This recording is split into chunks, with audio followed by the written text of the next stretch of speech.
Maagang pumila ang mga driver ng Transport Network Vehicle Services o TNVS sa payout centers sa Quezon City para makatanggap ng 5,000 pisong ayuda. At live mula sa Quezon City, may unang balita si James Agustin. James. Iga, good morning. Mahigit 8,200 TNVS drivers yung target na mabigyan ng 5,000 pisong ayuda ng gobyerno dito sa Quezon City ngayong araw. May mga nakausap tayo ng mga driver na inagahan na daw talaga punta dito at may mga hindi bumiyahe para lang makakuha ng ayuda. Madaling araw pa lang may pila na ng mga sasakyan ng TNVS drivers sa labas ng Quezon Memorial Circle kung saan sila kukuha ng 5,000 pisong ayuda. Ang ilan hindi na bumiyahe kagabi para lang mauna sa pila. Mayroon ding inagahan ng punta para makabiyahe mamaya. Mas maaga, mas maganda. Yun din po ang Pangalawa, yung traffic ang iiwasan natin. Alam ko madaming kukuha eh. Kaya inagapan ko para makabiyahe din ng mamaya. Ang TNVS driver na si Leonard galing Novaliches, malaking porsyento raw ng kanyang kinikita ay napupunta sa diesel. Yung 5,000, kulang na po yan. Halos isang araw at kalahati lang po namin gagastusin sa konsumo sa petrolyo yan. Pasalamat na po dahil tulong ng gobyerno.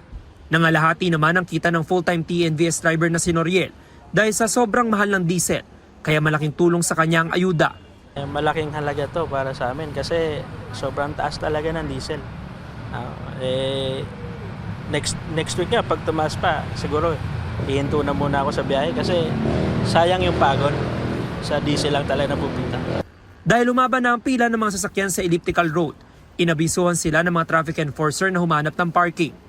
Si Rogelio sa Visayas Avenue pinarada ang minamanehong sasakyan. Daladala niya mga requirement para makakuha ng ayuda. Malaking bagay na rin yun. Kasi dati nung takbo ko ng 100, 160, lang yun, mga 1,000 to. Ngayon, umabot ng 1,800 na eh.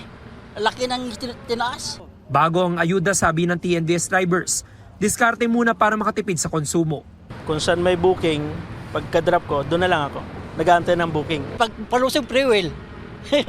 Para diskarte na lang eh. Pre-wheel. Wala talaga. Kahit anong gagawin mo, pag mahirap ang biyahe.